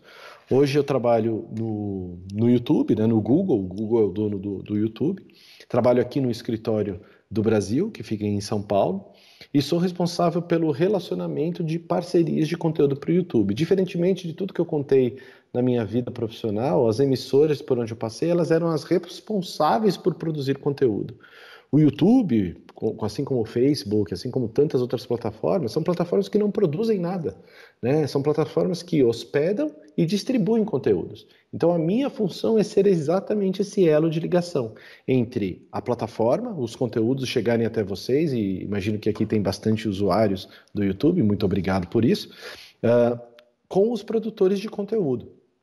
No meu caso, especificamente, já cheguei a ter relacionamento com os YouTubers, que acredito que muitos de vocês são fãs, etc. Mas hoje a minha função específica no YouTube, nesses 5 anos que eu estou lá, é com as empresas de mídia, com as empresas produtoras de conteúdo do que a gente pode chamar dos veículos tradicionais, as emissoras de televisão, as emissoras de rádio, os jornais, as revistas, que é o que a gente chama de publishers, né? Então hoje eu sou esse elo de ligação. Afinal, é um mundo novo também para essas emissoras, que em algum momento elas podem entender, eu acho que isso já passou, isso era há um bom tempo ainda existia só uma visão que o YouTube era uma plataforma que concorria, mas o que a gente chega hoje não é que a televisão está perdendo espaço para a internet ou que alguma coisa está perdendo espaço para outra. A nossa vida ficou mais complexa. Hoje, as 24 horas do dia de uma pessoa, qualquer coisa que você queira fazer com aquela pessoa, você está sofrendo concorrência. Se até algumas décadas atrás, televisão, rádio eram os principais destinos de entretenimento para uma pessoa, hoje a televisão e o rádio, se parar para pensar, ela sofre concorrência pelo tempo da pessoa, né? Vamos lá, pegar as 24, você dorme 8, das 18 horas que sobram, das 16 horas que sobram, você está com a televisão, a internet está concorrendo com o tempo que a pessoa está conversando com outra pelo celular, porque conversar era só com uma pessoa por vez por telefone, hoje você conversa com várias pessoas, você faz várias conversas simultâneas com várias pessoas em diferentes grupos, você joga um joguinho enquanto você assiste televisão. O que eu estou falando aqui não é nenhuma ciência, é o que nós hoje todo mundo faz. Nós somos o que da palavra em inglês, né, multitaskers, né? A gente faz multifunções, multitarefas ao mesmo tempo. Coisas há 20 anos você não fazia, você sentava para assistir televisão. Tanto que você ficava bravo quando tocava o telefone na hora do filme, né? Porque você não conseguia parar o filme, você ia perder o filme para atender o telefone. Hoje você já nem sabe o que acontece. Enquanto você assiste o filme, tem alguém assistindo aquele mesmo filme com você à distância e você está conversando com aquela pessoa no celular. Ou seja, tudo concorre com o tempo da pessoa, né? Tudo concorre com a atenção da pessoa. Você, produtor de conteúdo, né, se alguém aqui quer ser, pense que você vai estar concorrendo com tudo, não só com outro criador de conteúdo, mas com o tempo que essa pessoa tem para estudar, que ela vai parar de estudar para assistir o seu conteúdo. Então tem sido muito interessante, muito desafiador, porque, de novo, agora olhando para a carreira, eu saí de um modelo sempre de trabalhar para empresas brasileiras, na maioria das vezes empresas familiares, tirando a TV Cultura. Televisão no Brasil é um modelo de negócio que é um modelo familiar, no fim das contas é uma família que é dona do negócio, para uma empresa de capital aberto, uma empresa que visa lucro, para uma empresa que tem outras visões, mas que também tem algumas causas muito interessantes, preocupação com inclusão, com diversidade, etc., do qual também tento influenciar os meus parceiros. E hoje, esses mesmos parceiros são principalmente aqueles dos quais eu já trabalhei. Então é super gratificante eu fazer contratos, relacionamentos, parcerias com todas essas empresas que eu trabalhei e as com as quais que eu não trabalhei, mas, de novo, lembra do mercado de trabalho? E o que fica não é só aquele super programa que você dirigiu, ou aquele conteúdo que você criou, mas sim a relação que você criou. Nunca trabalhei na Record, mas tem um excelente relacionamento com os profissionais da Record. Muitos trabalharam comigo em outros lugares. E assim, tantas outras emissoras, só para dar um único exemplo. Muitos aqui podem estar pensando sobre, poxa, eu quero ser um produtor de conteúdo. Hoje, O seu celular, até por mais simples que ele seja, ele tem funções que uma emissora de TV não tinha há 30 anos. Você pode hoje... lembra que eu comentei há um pouco tempo atrás aqui sobre fazer ao vivo? Hoje o seu celular tem a capacidade de transmitir ao vivo para o mundo inteiro. Então, se você quiser ser produtor de conteúdo, nunca foi tão fácil você produzir um conteúdo. Se você tem uma história boa, se você tem uma mensagem boa, ou até se você tem uma causa que você quer defender, nunca foi tão importante você também ter voz e externalizar aquela voz. Mas lembra que eu falei a responsabilidade que você leva com isso, né? Mesmo que você esteja trabalhando numa grande emissora de televisão ou você seja um criador independente, lembre que o que você fala influenciam pessoas. Não, tudo bem, não vou ser um grande criador, mas se uma pessoa está te ouvindo, aquela pessoa já está sendo influenciada por você. Então, mesmo que as barreiras de produção de conteúdo ficaram muito mais simples e muito mais baratas, sempre tenha muita responsabilidade sobre aquilo que você vai produzir. Mesmo que seja um conteúdo 100% de entretenimento, eu só quero entreter, eu só quero levar humor para as pessoas. Pense muito bem no que você vai falar, nas mensagens que você vai passar, porque você vai influenciar as pessoas. E falando nisso, nunca foi tão fácil você conseguir distribuir esse conteúdo. Não só onde eu trabalho hoje, mas em tantas outras plataformas, as possibilidades que você tem de gerar impacto, de chegar a tantas pessoas, de poder transmitir uma mensagem, transmitir uma criação, transmitir alguma coisa que você criou. Eu tive a oportunidade de, por exemplo, acompanhar a implementação de um lugar chamado YouTube Space. YouTube Space é uma área, um lugar físico onde o YouTube, em vários lugares do mundo, possibilita que as pessoas possam ter acesso a equipamentos, a estúdios para produzir melhor alguns conteúdos. Aqui no Brasil, existe no Rio de Janeiro essa área. E é super prazeroso, quando eu acompanhei a implementação disso, vendo criadores que começaram com uma simples ideia e às vezes até com um celular emprestado a produzir conteúdos, e eles foram crescendo porque as mensagens que eles tinham eram importantes, os conteúdos que eles produziam era super relevante para uma audiência, eles influenciavam e eram reconhecidos por isso, passaram, nessa área que eu comentei, a ter acesso a ferramentas para produzir um conteúdo de melhor qualidade. Se você não sabe muito do que eu estou falando, depois procura no Google, YouTube Space, Space em inglês, com S mudo. É um local onde, se você é um pequeno produtor de conteúdo, mas que você já tem um canal, por exemplo, te dá a possibilidade de não só ter um espaço e equipamentos para criar, mas principalmente um espaço para aprender, para você se relacionar com outros criadores e para você ter acesso a cursos, etc. Logicamente que hoje esses recursos estão fechados devido à situação que a gente está passando, mas por isso que eu convido vocês a pesquisarem, porque existe muito material online, muito material que pode começar a guiar e talvez até ajudar você a tomar uma decisão em qual carreira você quer seguir. Se você está um pouco inclinado a decidir alguma carreira de produção de conteúdo na área de comunicação, talvez pode te ajudar a dar uma forcinha. É isso que eu quero ou não? Essa não é a minha praia. Hoje o YouTube tem um modelo de negócio que faz com que os criadores de conteúdo possam passar a receber pelas suas criações, né, a ganhar dinheiro com isso. Como é que isso funciona? Existem alguns mínimos que você precisa alcançar.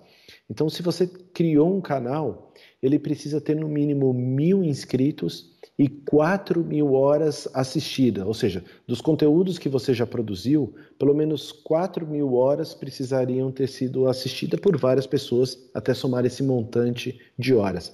Parece números altos, né? 1.000 inscritos, 4.000 horas, mas se você se dedicar e começar a produzir conteúdo com uma certa frequência, que é importante, né? Você tem uma certa periodicidade constante de produção de conteúdo e publicação, esses números você acaba chegando de uma maneira mais rápida e até fácil.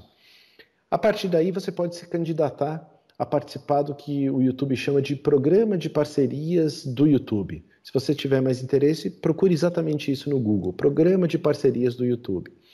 Você alcançou esses números, você vai passar por uma revisão do YouTube, e se o seu conteúdo for apto para isso, estiver de acordo com as políticas, você vai começar a ter a possibilidade de ter anúncios no seu conteúdo. Acredito que muitos aqui já navegaram no YouTube e já viram aqueles anúncios que aparecem na frente, no início de cada um dos vídeos.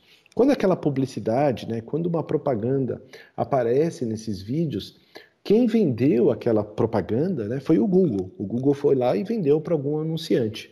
E você autorizou, porque você foi qualificado para isso, né? Você autorizou que naquele seu vídeo que você criou, que o Google coloque aquela propaganda que rode na frente. Afinal, você é o detentor dos direitos daquilo, né? Você é o detentor daquela obra. E é uma divisão do dinheiro que é gerado dessa publicidade. E com isso, logicamente, quanto mais audiência você tiver, mais propaganda vai aparecer na frente, no início, depois, durante o seu vídeo, mais dinheiro você vai receber. É uma jornada, de novo, assim como uma carreira profissional não é fácil, começa com pequenos passos, começa também recebendo, ganhando uma quantia de dinheiro um pouco mais discreta, mas quanto mais você se dedicar e principalmente quanto mais você entender a sua audiência, lembra que você produz o conteúdo para alguém, quanto mais pessoas você conseguir impactar, quanto mais importante ou relevante for a sua mensagem para um público, mais ele tende a crescer. Com isso, cada vez mais tende a crescer o dinheiro que você poderia fazer com as receitas de publicidade vindas do YouTube no seu canal. Então, assim, para fechar, né, nesses meus 20 anos de carreira, veja que hoje o que eu faço está muito longe daquilo que eu contei para vocês no início da minha jornada, da idade que eu tinha, que vocês têm hoje, sobre qual era a faculdade que eu ia escolher, para entender qual era a função que eu ia exercer. Você pode ter certeza, qualquer escolha que você está fazendo agora, o que vai ser a sua missão daqui 20 anos está muito longe do que você vai aprender na escola ou do que você pode planejar. Duvido que os meus amigos com a minha mesma idade, que optaram por fazer medicina, imaginaram que com 20 anos de carreira, eles teriam que atravessar pela pior pandemia do mundo moderno que a humanidade já atravessou e tantos desafios. Os meus amigos que são engenheiros, agrônomos, engenheiros químicos, passariam pensando que teriam que desenvolver algum tipo de vacina para as pessoas poderem sair de casa, porque a nossa realidade ia mudar devido a uma pandemia. Estou usando a pandemia só para citar o momento que nós estamos passando, mas a transformação de negócios de tantas outras empresas, de tantas outras profissões, passam numa maneira cada vez mais rápida, cada vez mais acelerada. E se nesses últimos 20 anos, onde eu trabalho, para a profissão ao qual eu me formei se transformou, você pode ter certeza que essa transformação na mesma velocidade não vai levar mais 10 anos. Talvez em 5 você vai estar assistindo a esse meu vídeo e vai falar assim, meu Deus, tudo que ele falou já nem existe mais, né? Tantas coisas que já surgiram e que já acabaram. O mundo está transformando cada vez mais rápido e a mensagem que eu deixo para todos vocês é: escolha uma profissão e saiba que essa profissão vai passar por muitas transformações.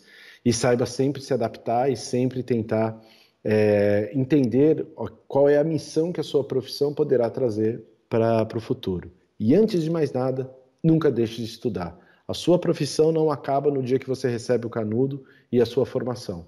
Hoje, eu voltei a ser professor, já faz 10 anos que eu voltei a ser professor, com uma principal missão, de me sentir pressionado a estar atualizado. Eu me sinto pressionado pelos alunos todo dia por estar atualizado. Várias vezes, não foi, e falo isso abertamente, os meus alunos já trouxeram questionamentos dos quais eu não sabia responder.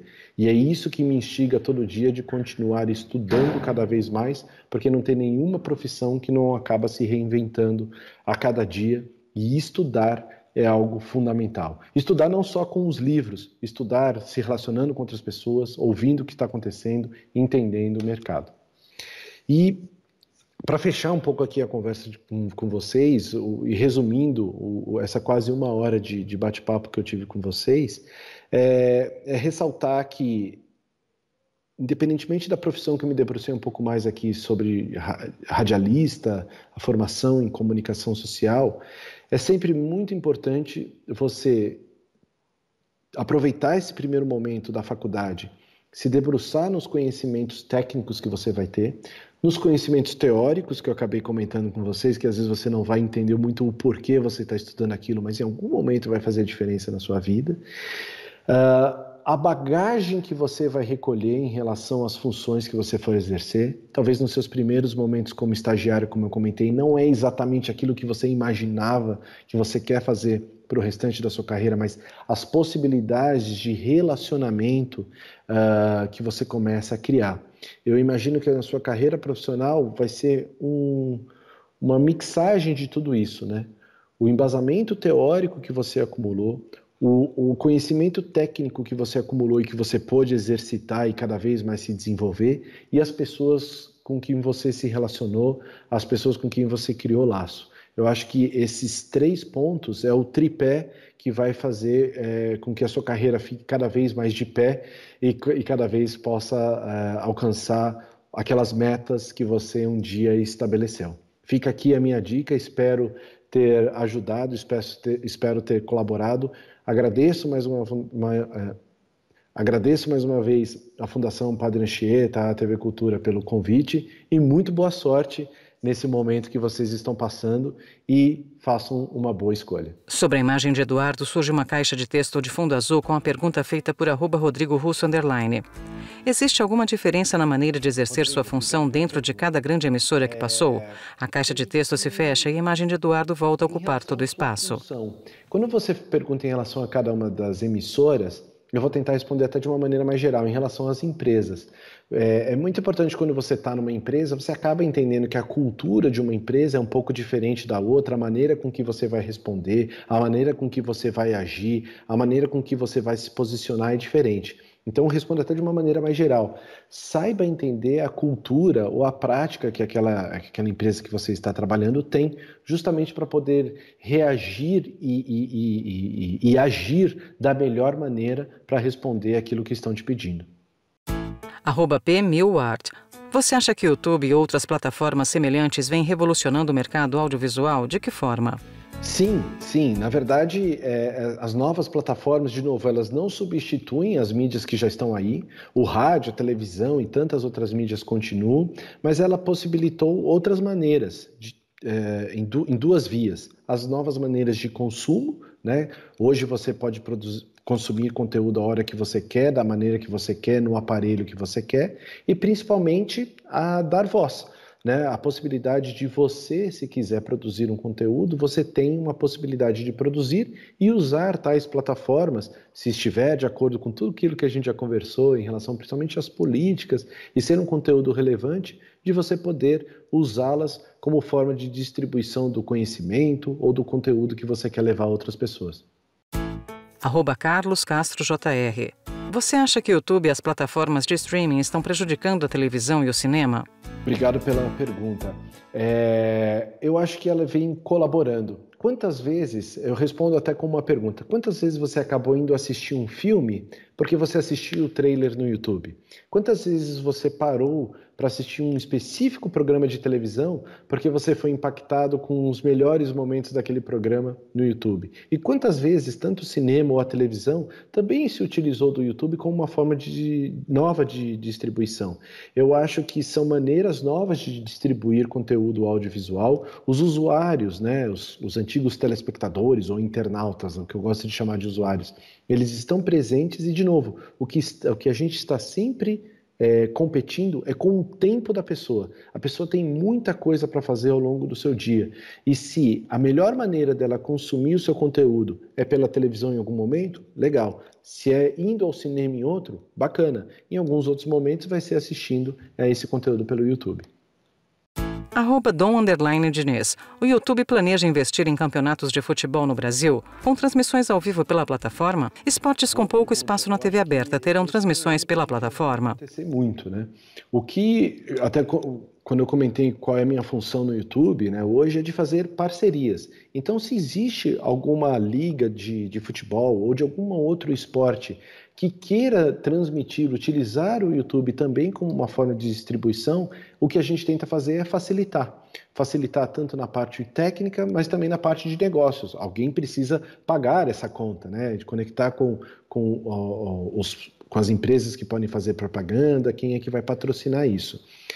Então, sim, existe esse interesse, cada vez mais a gente vê várias iniciativas, como da Copa do Nordeste, a Liga do Nordeste. É um campeonato que é transmitido na TV aberta, na TV fechada e também no YouTube, e tantos outros campeonatos que talvez sim não tenham espaço na grade de TV aberta, porque lembra, TV aberta está presente em quase todos os domicílios, né? Você sempre fala de uma forma geral com as pessoas. Existem alguns campeonatos que são muito específicos, que é o que a gente fala de um conteúdo muito nichado para um público muito específico. E hoje já existe algumas transmissões dessa na plataforma, como alguns campeonatos muito específicos de surf ou de alguns outros tipos de modalidade muito específicas. @MárciaRusso_. Você acha que os jovens que atualmente estão ingressando nessa área terão mais dificuldade por conta de tantos meios de comunicação que temos hoje em dia? Não só os jovens, quanto os atuais profissionais dessa área. De novo, nunca deixar de estudar. Tanto os profissionais de hoje estão tendo que estudar para se reinventarem, quanto os jovens, como você cita, que estarão entrando nessa área, nunca deixe de estudar, nunca deixe de se atualizar, justamente para você não ter essas dificuldades de se adaptar quando os modelos vão mudando, né? A gente vive numa cultura de uma mudança cada vez mais rápida e sempre é importante você se manter atualizado. @Vitor Marque. Levando em conta a facilidade e, consequentemente, a concorrência, você acha que hoje em dia está mais fácil ou mais difícil ser bem-sucedido no meio audiovisual? Vou te responder que sim e que não. De novo, nunca foi tão fácil você ser o produtor de você mesmo, você ter a sua janela, você ter a sua liberdade de criar e distribuir. Mas lembra que eu falei? Cada vez mais a gente concorre pelo tempo das pessoas. Então existem cada vez mais conteúdos, nós estamos cercados de uma biblioteca de conteúdos como nunca antes, crescendo de maneira exponencial. Então você precisa encontrar alguma maneira de se diferenciar, justamente para que as pessoas se fidelizem mais ao seu conteúdo e que você possa cada vez ter mais audiência. @Igor Eisenwiener. É uma boa ideia investir e se dedicar na produção de conteúdo para YouTube como profissão? Como ideia, sim. Mas assim como qualquer outra profissão, assim como qualquer outra iniciativa, tem que se dedicar bastante. Tem que entender que às vezes não é a sua primeira iniciativa que vai dar certo, nem a sua segunda, nem a sua terceira. Tantos canais hoje que são gigantes, eu converso com alguns criadores e eles falam, na verdade, hoje o meu canal fala sobre cinema, mas eu já tive outros 4 canais, 2 falavam de outros assuntos e outros 2 sobre cinema, mas talvez não da fórmula correta, da maneira correta com que eu me expressava, na estética. E não estou falando isso só em relação ao YouTube, estou falando em relação a tantas profissões. Pensa que um youtuber, no fim das contas, ele é um empreendedor. Quantas vezes você já não ouviu uma pessoa falar assim, abriu uma loja disso, abriu uma loja daquilo, a loja não vem dando certo, não vem vendendo. Você precisa estudar qual é o seu público, estudar se aquele conteúdo faz sentido e se talvez se existisse público, talvez olhar para dentro e assim, poxa, será que meu conteúdo está bom? Se eu estou produzindo de uma maneira correta? É muito aprendizado. Antes de mais nada, criar um canal no YouTube e ser um youtuber é empreender. E aí vem todas as dificuldades e os desafios de empreender, de você oferecer algo bom e entender se existe audiência, se existem pessoas querendo consumir aquele tipo de conteúdo. @Dom_Diniz. Gostaria de saber se o Google planeja parcerias com a rede pública de ensino para ensinar os jovens de baixa renda a produzirem conteúdo para o YouTube e se engajarem nesse meio. Eu convido você a acessar um ambiente que nós temos no YouTube chamado Escola de Criadores. É um ambiente online com conteúdo 100% em português que justamente ajuda pessoas a produzirem conteúdos. Existe uma sessão específica sobre o que você falou, uma sessão específica com o que a gente chama dos nossos edutubers, né? Que são os professores que criam seus canais no YouTube. E lá eles dão muitas dicas até para os professores se reinventarem e como é que eles podem usar também o YouTube como uma forma de reforçar aí o ensino que é dado dentro de aula, mas também para os alunos que querem começar a produzir, né, utilizar os seus ensinamentos e produzir conteúdos. Convido vocês, entrem em escola de criação de conteúdo, pode pesquisar isso no YouTube e você vai ter lá uma enorme biblioteca de vídeos e de cursos online gratuito. É só começar a assistir. @denise.correia.7965.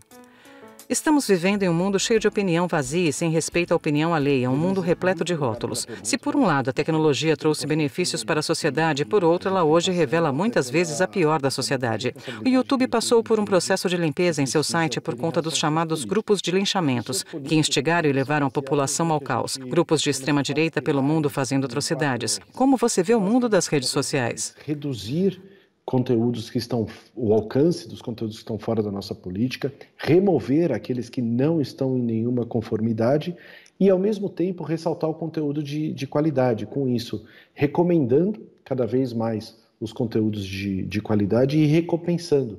Lembra que a gente falou um pouquinho sobre o programa de parcerias, dos quais você pode, inclusive, ganhar dinheiro? São esses programas, com esses conteúdos, que nós recompensamos fazendo a divisão de receita e de publicidade. Para se ter uma ideia, nesse último ano, o YouTube removeu dos conteúdos que não estavam em conformidade com as nossas políticas, como alguns desses que você comentou, 56% dos vídeos que foram removidos, eles foram removidos antes de ter um único view. 80% dos vídeos removidos, eles foram removidos desse montante, né, com menos de 10 views. Imagina que o YouTube é uma plataforma que recebe 500 horas de conteúdo por minuto. Imagina, desde que eu comecei a responder essa sua pergunta, já subiram mais 500 horas de conteúdo. Então, logicamente que a plataforma depende muito de sistemas automatizados, que a gente chama de machine learning, né, de inteligências artificiais, para identificar esses conteúdos mais sensíveis e aplicar essa redução ou, em muitos casos, a remoção. Alguns conteúdos passam, infelizmente, e aí caem para a revisão humana, a qual existem pessoas trabalhando ao redor do mundo, 24/7, justamente para sempre ter pessoas acordadas, revisando esses conteúdos e mantendo a plataforma segura. E, de novo, a melhor maneira de combater o conteúdo, o mau conteúdo ou as desinformações é ressaltando o conteúdo de qualidade, ressaltando os conteúdos de fontes autorizadas, que é isso que aí sim, quando você cita o algoritmo, é o que ele tende a fazer. Em jornalismo, em notícias principalmente, os conteúdos que sempre aparecem primeiro, sempre que são recomendados, são de fontes profissionais de jornalismo, justamente para combater, por exemplo, a desinformação. @Eve_Aires. Como você vê a questão da falta de regras e regulamentação para as redes sociais? Essa é uma boa pergunta. Eu acho que aqui no Brasil, por exemplo, nós temos um marco civil da internet que permite hoje vários negócios existirem, vários negócios de startups, por exemplo, a inovação existirem, que foi um momento muito importante. Eu acredito que em todos os modelos de negócio, de plataforma, seja de vídeo, seja de qualquer outro tipo de serviço, existem os seus desafios e que precisam sempre serem revisitados e reacomodados. As próprias políticas do YouTube são políticas que elas vão se acomodando com o tempo. Durante a pandemia, nós tivemos mais de 10 revisões das nossas políticas, justamente para se acomodar em relação ao novo mundo que a gente vivia. Então, o YouTube sempre está aberto para o debate. De novo, o YouTube não é dono de nenhum conteúdo, ele é uma plataforma que hospeda e distribui os conteúdos e que a gente entende que é uma cadeia em movimento, que essas atualizações sempre são necessárias de acontecer e a gente ouve muito os nossos parceiros, os nossos criadores, para poder caminhar e cada vez ser mais assertivo nesse ponto. @MateEUSS_. Antes da pandemia, previa-se que vídeos iriam representar 80% de tráfego de dados. No cenário que estamos vendo agora, na pandemia, é de que esse número já cresceu devido ao excesso de lives feitas. O que a gente pode esperar em relação ao vídeo na internet no pós-pandemia e onde os criadores de conteúdo deveriam apostar nesse cenário? Resumir bastante. Em setembro de 2010, a revista Wired publicou na sua capa falando que a web estava morta. A web estava morta, por que ela queria dizer com isso? É que naquele momento, em setembro de 2010, foi quando nos Estados Unidos, 51% da banda de internet já passou a ser vídeo. Ou seja, as pessoas deixaram de... o consumo de dados da internet deixou cada vez menos de ser websites e passou a cada vez ser mais vídeo. E a gente chega em alguns números muito grandes como hoje.